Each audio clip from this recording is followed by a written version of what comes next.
Survey ಅಧಿಕಾರಿಗಳಿಗೆ ಕೃಷ್ಣಾರೆಡ್ಡಿ ಧಮಕಿ ಆರೋಪ ಸ್ಥಗಿತಗೊಂಡ survey ಕಾರ್ಯ. ಹಲವು ವರ್ಷಗಳ ಹೋರಾಟದ ಫಲದಿಂದ ನಮ್ಮ ಭೂಮಿಯನ್ನ ಹೈಕೋರ್ಟ್ನಲ್ಲಿ ನಮ್ಮದಾಗಿಸಿಕೊಂಡು ಸರ್ವೆ ಇಲಾಖೆ ಅಧಿಕಾರಿಗಳು ಬಂದು ಸರ್ವೆ ಕಾರ್ಯ ನಡೆಸುತ್ತಿದ್ದ ವೇಳೆ ಅನ್ಯ ವ್ಯಕ್ತಿಯೊಬ್ಬರು ಸರ್ವೆ ಇಲಾಖೆ ಅಧಿಕಾರಿಗಳಿಗೆ ಧಮಕಿ ಹಾಕಿದ ಪರಿಣಾಮ ಸರ್ವೆ ಕಾರ್ಯವನ್ನ ನಿಲ್ಲಿಸಿದ ಘಟನೆ ನಡೆದಿದೆ.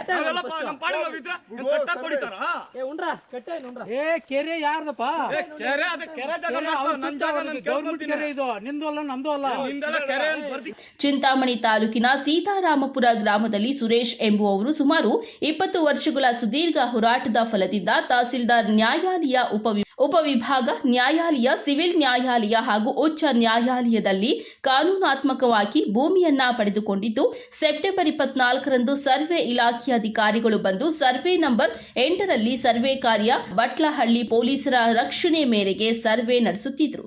ಈ ವೇಳೆ ಸೀತಾರಾಮಪುರ ಗ್ರಾಮದ ಕೃಷ್ಣಾರೆಡ್ಡಿ ಎಂಬುವರು ಸರ್ವೆ ಮಾಡಲು ಇಲಾಖೆ ಅಧಿಕಾರಿಗಳಿಗೆ ಯಾವುದೇ ಮನವಿ ಅಥವಾ ಅರ್ಜಿ ಕೊಡದಿದ್ದರೂ ಸಹ ಸುರೇಶ್ ಎಂಬುವವರ ಜಮೀನನ್ನ ಸರ್ವೆ ಮಾಡಲು ಬಂದ ಅಧಿಕಾರಿಗಳಿಗೆ ಕೃಷ್ಣಾರೆಡ್ಡಿ ಎಂಬುವವರು ಸರ್ವೆ ಕಾರ್ಯ ನಿಲ್ಲಿಸುವ ಹುನ್ನಾರ ಹೊಂದಿದ್ದು, ಕೃಷ್ಣಾರೆಡ್ಡಿ ಜಮೀನನ್ನ ಸರ್ವೆ ಮಾಡಲು ಒತ್ತಾಯಿಸಿದರು.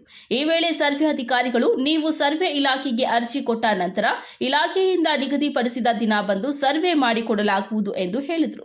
ಕೃಷ್ಣಾರೆಡ್ಡಿ ಎಂಬುವವರು ಜಮೀನನ್ನ ಸರ್ವೆ ಮಾಡಿಕೊಡದಿದ್ದಲ್ಲಿ ಸರ್ವೆ ಅಧಿಕಾರಿಗಳನ್ನ ಇಲ್ಲಿಯೇ ಕಟ್ಟಾಕುತ್ತೇವೆ ಎಂದು ಬೆದರಿಕೆ ಒಡ್ಡಿದ್ದು, ಈ ಸಂದರ್ಭದಲ್ಲಿ ಸುರೇಶ್ ಎಂಬುವವರು ಹಾಗೂ ಕೃಷ್ಣಾರೆಡ್ಡಿ ಎಂಬುವವರ ಎರಡೂ ಗುಂಪುಗಳ ನಡುವೆ ಮಾತಿಗೆ ಮಾತು ಬೆಳೆದು ಗಲಾಟೆಯ ಸ್ವರೂಪ ಪಡೆಯುತ್ತಿರುವ ವೇಳೆ ಸ್ಥಳದಲ್ಲೇ ಇದ್ದ ಬಟ್ಲಹಳ್ಳಿ ಪೊಲೀಸರು ಎರಡೂ ಗುಂಪಿನವರಿಗೆ ಮನವೊಲಿಸಿ ಸರ್ವೆ ಇಲಾಖೆ ಅಧಿಕಾರಿಗಳನ್ನ ಸರ್ವೆ ನಿಲ್ಲಿಸಿ ಸೂಕ್ತ ಬಂದೋಬಸ್ತ್ ಏರ್ಪಡಿಸಿ ಕಳಿಸಿಕೊಡಲಾಯಿತು. ನಾವು ಸುಮಾರು 20 ವರ್ಷಗಳಿಂದ ನಮ್ಮ ಜಮೀನು ಉಳಿಸಿಕೊಳ್ಳಲು ಹೋರಾಟ ನಡೆಸುತ್ತಿದ್ದು, ಕೊನೆಗೆ ನ್ಯಾಯಾಲಯದಲ್ಲಿ ನಮ್ಮ ಪರ ಜಯ ಸಿಕ್ಕಿದೆ. ಇದರಿಂದ ಪಕ್ಕದ ಜಮೀನು ಮಾಲೀಕರು ಕೃಷ್ಣಾರೆಡ್ಡಿ ಅವರು ದುರುದ್ದೇಶ ಪೂರ್ವಕವಾಗಿ ನಮ್ಮ ಜಮೀನನ್ನ ಸರ್ವೆ ಕಾರ್ಯ ಮಾಡಲು ಬಂದ ಅಧಿಕಾರಿಗಳಿಗೆ ಬೇಕಂತಲೇ ಅವರ ಕಾರ್ಯಕ್ಕೆ ಅಡ್ಡಿಪಡಿಸಿದ್ದು, ಸರ್ವೆ ಕಾರ್ಯವನ್ನ ನಿಲ್ಲಿಸಲಾಗಿದೆ ಎಂದು ಸುರೇಶ್ ಆರೋಪಿಸಿದ್ದಾರೆ. ತಾಲೂಕಿನ ಸೀತಾರಾಮಪುರ ಗ್ರಾಮದ ಸರ್ವೆ ನಂಬರ್ 8ರಲ್ಲಿ ಜಾಗ ಸರ್ವೆ ಮಾಡುತ್ತಿದ್ದು, ಪಕ್ಕದ ಜಮೀನಿನ ಕೃಷ್ಣಾರೆಡ್ಡಿ ಎಂಬುವವರು ಸರ್ವೆ ಮಾಡಲು ಹೇಳಿದಾಗ ನಾನು ಇಲಾಖೆಯಲ್ಲಿ ಅರ್ಜಿ ಕೊಟ್ಟ ನಂತರ ನಿಮಗೆ ನಿಗದಿತ ದಿನ ಕೊಟ್ಟ ಮೇಲೆ ನಾವೇ ಬಂದು ಸರ್ವೆ ಮಾಡಿಕೊಡಲಾಗುವುದು. ಸರ್ವೆ ಪ್ರಕಾರ ಎಲ್ಲಿ ಬರುತ್ತೆ ಅದು ಮಾಡಲಿ ಸ್ವಾಮಿ, ನಮ್ದು ಅದ್ರಲ್ಲಿ ವಿರೋಧ ಇಲ್ಲ. ನಮ್ದು ಬರುವಂತ ಜಾಗ 94 ಹೇಳ್ತೀನಿ ನೋಡಿ, ಇದೆಲ್ಲ ನಾವಿರೋದು 87, 94. ಓಕೆ, ನಮ್ಮ ತಂದೆಗೆ ಆಗಿರೋದು ಅಲ್ಲಿ ಪ್ರಕಾರ ಸ್ಕೆಚ್ ಪ್ರಕಾರ ಅಲ್ಲಾಗಿರೋದು. ನಾವು ಅದಕ್ಕೆ ನ್ಯಾಯಾಲಯದಲ್ಲಿ ಹೈಕೋರ್ಟ್ದಲ್ಲಿ ನಮ್ಗೆ ಆದೇಶ ಆಗಿದೆ. ಅದಕ್ಕೆ ನಾವು JCB ಇಂದ ಉಳುಮೆ ಮಾಡಬೇಕಾದ್ರೆ ಅರ್ಜಿ ಹಾಕಿದ್ರಿ. ಅದರ ಪ್ರಕಾರ ಏನಿದೆ ನಾವು ಮಾಡಿದ್ದಕ್ಕೆ ಅವರು ಕೆರೆ ಅಂತ ಹೇಳಿದ್ರು. ಇವಾಗ ಸ್ಥಳದಲ್ಲಿ ಸರ್ವೇಯರ್ ಬಂದಾಗ ಅವ್ರ ಮೇಲೆ ಆರೋಪ ಮಾಡಿ ಇಷ್ಟು ತೊಂದರೆ ಕೊಡ್ತಾ ಇದ್ದಾರೆ. ನೀವೇ ತಾಲೂಕ್ ಸರ್ವೇರ್ನ ನಾವು ಕಳ್ಸ್ಕೊಂಡ್ರಾ? ಗೌರ್ಮೆಂಟ್ ಅಫಿಷಿಯಲ್ ನಾವು ಕಳ್ಸ್ಕೊಂಡ್ರಾ? ನೀವೇ ಹೇಳಿ. ಗೌರ್ಮೆಂಟ್ ಅಫಿಷಿಯಲ್ ಕಳ್ಸಾರೆ ತಹಶೀಲ್ದಾರು ಅವ್ರಿಗೆ ಹೇಳಿದ್ರೆ ಅವ್ರು ಮಾಡೋದು. RI ಯಾರು ಕಳಿಸ್ತಾರೆ? ರೆವಿನ್ಯೂ ಇನ್ಸ್ಪೆಕ್ಟರ್ನ ಯಾರು ಕಳಿಸ್ತಾರೆ? ಅವರು ಇದೇನಾ? ನಾವು ಹೇಳ್ತಾ ಇದ್ದೀವಿ ನೋಡಿ, ನಮಗೆ ಸರ್ವೇಯರ್ ಅವ್ರಿಗೂ ನಮಗೂ ಸಂಬಂಧ ಇಲ್ಲ. ಅವ್ರನ್ನ ಫಸ್ಟು 87-94ದಲ್ಲಿ ಕೆರೆ ಅಂತ ಹೇಳ್ಬಿಟ್ಟು ಗುರ್ತಿಸಿದ್ರು. ನಾವು ಆರೋಪ ಮಾಡಿದ್ರಿ, ಸ್ವಾಮಿ ಇದು ಪೋಡಿ ಆಗಿರೋ ಜಾಗ, ಇದು ಯಾವುದೇ ರೀತಿ ಇಲ್ಲಿ ಬರಲ್ಲ. 94, 80, 87 ಸರ್ವೆ ನಂಬರ್ 8ರಲ್ಲಿ ಪೋಡಿ ಆಗೋಗಿದೆ. ನೀವು ಅದನ್ನ ಮಾಡ್ತಾ ಇದ್ದೀರಾ, ಕ್ಲೀನಾಗಿ ಗುರ್ತಿಸಿ, ಸ್ಥಳ ಕ್ಲೀನಾಗಿ ಗುರ್ತಿಸ್ಬಿಟ್ಟು ಅದನ್ನು ಮಾಜರ್ ಮಾಡಿಕೊಡಿ ನಮ್ಮದು ಅಂತ ನಾವು ಕೇಳಿದ್ದಕ್ಕೆ ಅವ್ರು ಇವತ್ತು ಕ್ಲೀನಾಗಿ ಸ್ಕೇಲು ಚೈನು ಎಲ್ಲ ಎತ್ಕೊಂಡ್ಬಂದು ಕ್ಲೀನಾಗಿ ಮಾಡಿಕೊಡ್ತಾ ಇದ್ರೆ, ಈ ಕೃಷ್ಣಾರೆಡ್ಡಿ ಆರೋಪ ಮಾಡಿರೋದು ವಿರುದ್ಧ ಅವಾಂಛ ಶಬ್ದಗಳಿಂದ ಅವರು ನಮ್ಮ ಮೇಲೆ ಆರೋಪ ಮಾಡಿದ್ದಾರೆ. ನಾವು ಅದನ್ನು ಆರೋಪ ಮಾಡಿದ್ದಕ್ಕೆ ನಮ್ದು ಯಾವುದೇ ರೀತಿ ನಮಗೆ ತುಂಬ ತಕರಾರದಲ್ಲಿ ಇವರು ಆರೋಪ ಮಾಡಿದ್ದಾರೆ. ನಮ್ಗೆ ಅಸಮಾಧಾನ ಆಗಿದೆ. ಕೃಷ್ಣಾರೆಡ್ಡಿಯಿಂದ ನಮ್ಗೆ ಅಸಮಾಧಾನ ಆಗಿದೆ. ನಮಗೆ ಎಲ್ಲ ಪ್ರಾಬ್ಲಮ್ ಆಗ್ತಿರೋದು ಕೃಷ್ಣಾರೆಡ್ಡಿಯಿಂದನೇ. ಗ್ರಾಮಸ್ಥರನ್ನ ದಿಕ್ಕು ತಪ್ಪಿಸಿ ಬರ್ತಾ ಇರೋದೇ ಕೃಷ್ಣಾರೆಡ್ಡಿ. ಊಹೆ ಪಾಹಗಳೆಲ್ಲ ಹೇಳಿ ಅವ್ರು ದಿಕ್ಕು ತಪ್ಪಿಸ್ತಾ ಇದ್ದಾರೆ. ಕೃಷ್ಣಾರೆಡ್ಡಿನೇ ಮಾಡ್ತಾ ಇರೋದು. ಕೃಷ್ಣಾರೆಡ್ಡಿ ಯಾಕೆ ಮಾಡ್ತಾ ಇದ್ದಾನೆ ಅಂತ ಅದಕ್ಕೆ ಹೇಳ್ತೀನಿ ನೋಡಿ. ಈ ಹೈಕೋರ್ಟಿಂದ ಆರ್ಡರ್ ಸೋತಿದ್ದೀರಲ್ಲ, ನಮ್ಮ ಮರ್ಯಾದೆ ಹೋಗುತ್ತೆ ಅಂತ ಹೇಳ್ಬಿಟ್ಟು ಇದನ್ನು ಕೆರೆ ಗುರ್ಸ್ಬೇಕಂತ ಹೇಳ್ಬಿಟ್ಟು ಮಾಡ್ತಾ ಇರೋದು. ಹೋಗೋದು ಹೈಕೋರ್ಟ್ಗೆ ಅಪೀಲ್ಗೆ ಹೋಗ್ತಾ ಇದ್ರು, ಸಿವಿಲ್ ಕೋರ್ಟ್ಗೆ ಹೋದ್ರು, ಡಿಸ್ಟ್ರಿಕ್ಟ್ ಕೋರ್ಟ್ಗೆ ಹೋದ್ರು, DC-ಗೆಲ್ಲ ಹೋದ್ರು, ಅಪೀಲ್ಗೆ ಹೋದ್ರು. ಇನ್ನು ಸುಪ್ರೀಂ ಕೋರ್ಟ್ಗೆ ಹೋಗಿ ಸ್ಟೇ ತಗೊಂಬಂದಿದ್ರೆ ನಾವು ಅದಕ್ಕೆ ಯಾಕೆ ಸ್ವಾಮಿ ಕೈ ಇಕ್ತಾ ಇದ್ರಿ? ಸೋತಿದೆ, ಚೀಮಾರಿ ಆಗ್ಬೇಕು. ಅವನಿಗೆ ಚೀಮಾರಿ ಆಗ್ಬೇಕ್ರಿ ಕೃಷ್ಣಾರೆಡ್ಡಿಗೆ. ಅವನಿಗೆ ಚೀಮಾರಿ ಹಾಕಬೇಕು. ಒಂದು ಅಫಿಷಿಯಲ್ ಮಾತಾಡೋ ಮಾತಾ ಕೇಳಿಸ್ಕೊಂಡ್ರೆ ನೀವು ವಿತ್ ರೆಕಾರ್ಡ್ ಕೊಡ್ತೀನಿ, ಅದು ಆಗಿರುತ್ತೆ. ನಿಮ್ಮಲ್ಲಿ ಇರ್ಬೋದು ಬಹುಶಃ, ನನಗೆ ಗೊತ್ತಿಲ್ಲ, ಮಾಧ್ಯಮದಲ್ಲಿ ಇರ್ಬೋದು ಅದು. ಚಿಂತಾಮಣಿ ತಾಲೂಕು ಸೀತಾರಾಮಪುರ ಗ್ರಾಮದ ಮುಂಗಾನಹಳ್ಳಿ ಹೋಬಳಿ ಸೀತಾರಾಮಪುರ ಗ್ರಾಮದ ಸರ್ವೆ ನಂಬರ್ 8ರಲ್ಲಿ ಸರ್ವೆ ಕಾರ್ಯ ಮೊನ್ನೆ ಮಾಡಿದ್ರು, ಒಂದು ತಿಂಗಳು ಮುಂಚೆನೇ.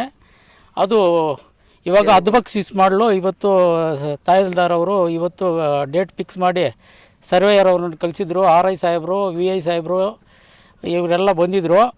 ಆದರೆ ಅವರು ಸರ್ವೇಯರು 4 ಎಕರೆ 10 ಗುಂಟೆಗೆ ನಾವು ಮಾಡಿದಂತೆ ಅವರು ತಹಸೀಲ್ದಾರ್ ಆದೇಶದಂತೆ ಅವರು ಫಿಕ್ಸ್ ಮಾಡಿದ್ರು. ನಮಗೆ ಸ್ಕೆಚ್ ಕೂಡ ಕೊಟ್ಟಿದ್ದಾರೆ 4 ಎಕರೆ 10 ಗುಂಟೆಗೆ.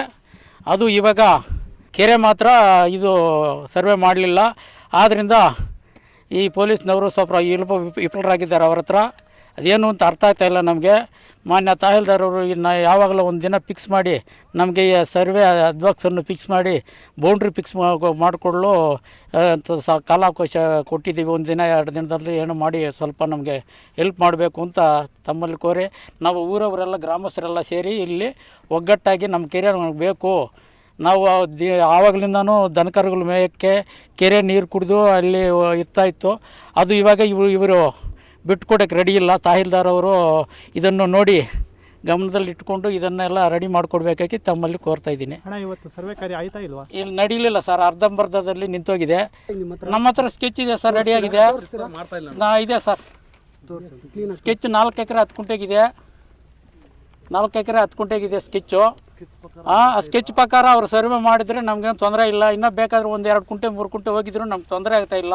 ಊರವರೆಲ್ಲ ಇವಾಗ ಗಲಾಟೆ ಮಾಡಿ ಆಗಲ್ಲ, ನಿಮ್ಮಿಂದ ಆಗಲ್ಲ ಅಂತ ಇವಾಗ ತಹಸೀಲ್ದಾರ್ ಹತ್ರ ಹೋಗ್ತಾ ಇದ್ದೀವಿ. ಇವಾಗ ಇವತ್ತು ನಾವು ಮಾನ್ಯ ತಹಸೀಲ್ದಾರ್ ಆದೇಶದಂತೆ ನಾವು ಸರ್ವೆ ಮಾಡೋಕ್ಕೆ ಬಂದಿದ್ದೀವಿ ಜಾಗಕ್ಕೆ. ಸರ್ವೆ ನಂಬರ್ 8ರಲ್ಲಿ ಕೆರೆ ಇತ್ತು, ಮತ್ತು ಅದರ ಪಕ್ಕ ಅದರಲ್ಲಿ 30 ವರ್ಷದಲ್ಲಿ ಕೂಡ ಅವರ ಜನರಲ್ಲಿ ಘರ್ಷಣೆ ಇತ್ತು. ಅದನ್ನು ನಾವೇನು ಮಾಡಿದ್ವಿ ಇವತ್ತು 8ನೇ ತಾರೀಕು ಅದನ್ನು ನಾವು ಸರ್ವೆ ಮಾಡಿ ಕೆರೆಯನ್ನು ಗುರುತಿಸಿದ್ವಿ. ಮತ್ತು ಇನ್ನೊಂದು ಅರ್ಜಿ ಕೊಟ್ಟಿದ್ರು ರಂಗಪ್ಪ ಅವರು ಅಂತ. ಅವ್ರ ಜಮೀನು ಕೂಡ ಅವರಲ್ಲೇ ಇತ್ತು. ಅದು ಆ ಜಮೀನು ಅಂದರೆ ಹೈಕೋರ್ಟಲ್ಲಿ ಇತ್ತು. ಅದರಿಂದ ಅದು ಅನುಭವ ಇರಲಿಲ್ಲ. ಅವರೊಂದು ಮಾನ್ಯ ತಹಸೀಲ್ದಾರ್ ಸಾಹೇಬರಿಗೆ ನಮ್ಮ ಜಮೀನನ್ನು ಗುರುತಿಸ್ಕೊಳ್ಳಿ ಸರ್ ಅಂತ ಅವರು ಅರ್ಜಿಯನ್ನು ಹಾಕಿದ್ರು. ಮಾನ್ಯ ತಹಸೀಲ್ದಾರ್ ಸಾಹೇಬರು ಅದನ್ನು ಅವರನ್ನು ಗುರುತಿಸ್ಕೊಡಿ ಅಂತ ನಮಗೆ OM ಇವತ್ತು ಹಾಕಿದರು. ಹಾಕಿದಾಗ ಅಲ್ಲಿ ಹೋದ ಜಾಗದಲ್ಲಿ ರೈತರು ಇರ್ತಾರಲ್ಲ, ಆ ರೈತರಿಗೆ ಸ್ವಲ್ಪ ಅವ್ರು ಕನ್ಫ್ಯೂಷನ್ ಆಗಿ ನಮ್ಮ ಕೃಷ್ಣಾರೆಡ್ಡಿ ಅವರಂತ ಬಂದರು. ಅವಶ್ಯಕತೆ ಇಲ್ಲ, ಕಟ್ಟಾಗಿಬಿಡ್ತೀನಿ, ಸರ್ವೆ ಮಾಡ್ಕೊಂಡು ಹೋಗಿ ಅಂತ ಹೇಳಿದ್ರು. ನಾನು ಬಂದಿದ್ದು ನಾನು ಬೇರೆ ವಿಷಯಕ್ಕಪ್ಪ. ನಾನು 94 ಇದರ ಬಗ್ಗೆ ನಾನು ಸರ್ವೆ ಮಾಡೋದು ಬಂದಿದ್ದು 94-95ಕ್ಕೆ. ನಾನು ಬಂದಿರೋದು ಇದು ನಿಮ್ಮ ಕೆರೆಗಲ್ಲ. ಕೆರೆ ಆಲ್ರೆಡಿ ನಾವು ಗುರ್ಸಿದ್ವಿ. ಕೆರೆ ಗುರ್ಸ್ಬೇಕಂದ್ರೆ ಪಕ್ಕ ಜಮೀನನ್ನು ನಾವು ಜಮೀನು ಸರ್ವೆ ಮಾಡೋದು ಪ್ರದೇಶ ಚೊಕ್ಕವಾಗಿರಬೇಕು. ಆದ್ದರಿಂದ ನಾವು JCB ಜಾರಿ ಬಿಡಿಸ್ತಾ ಇದ್ದೀವಿ. ಮತ್ತು ನಿಮಗೆ ಗೊತ್ತಿದೆಯಲ್ಲ, ಎಲ್ಲ ಜನ ಎಲ್ಲ ಹೆಂಗಸರು ಅವರೆಲ್ಲ ಗಲಾಟೆ ಮಾಡಬೇಕಾದ್ರೆ ಇನ್ಯಾಕಂತ ನಾವು ಮಾನ್ಯ ಇವರು ಸಬ್ ಇನ್ಸ್ಪೆಕ್ಟರ್ ಆದೇಶದಂತೆ ಜನ ಜಾಸ್ತಿ ಬೇಕು, ಇನ್ನೊಂದು ದಿವಸ ಅಂತ ಹೇಳಿದ್ರು. ಅದಕ್ಕೆ ನಾವು ಅಲ್ಲಿಂದ ಬಂದಿದ್ದೀವಿ.